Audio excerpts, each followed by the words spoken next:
Sabri Zamil Al-Mindhiri, elimu kwa dalili ya kwamba huu ni mwezi wa Ramadhani. Huu upande wa pili wa kutekeleza amri ni upande nao wa kujikaza na kuilazimisha nafsi, si upande rahisi. Hakuna kitu cha mafanikio, wachilia mbali ya akhera, hata ya duniani. Hakuna kitu cha mafanikio kitapatikana kirahisi. Wao ukimwona mtu anakwenda kubeti, huyo hajajua zile probability za kwamba yeye atapata au hapati, anapoteza pesa zake tu. Kanuni ya ulimwengu, hakuna mafanikio ya rahisi.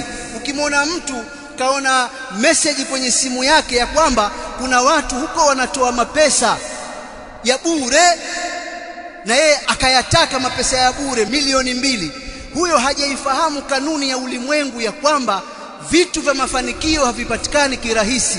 Sikwambii akhera ambayo yatakiwa tuipambanie.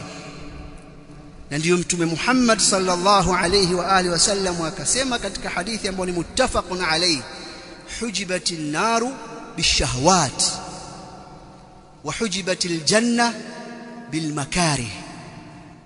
Imam an-Nawawi anasema hujibat wa huwa bimaanahu ay bainahu wa bainaha hadha alhijab, kwamba pepo imewekewa hijabu ya mambo yenye kuchukiza, na moto hijabu yake au kile ambavyo umeuzunguka moto ni yale mambo yanayopendwa na nafsi.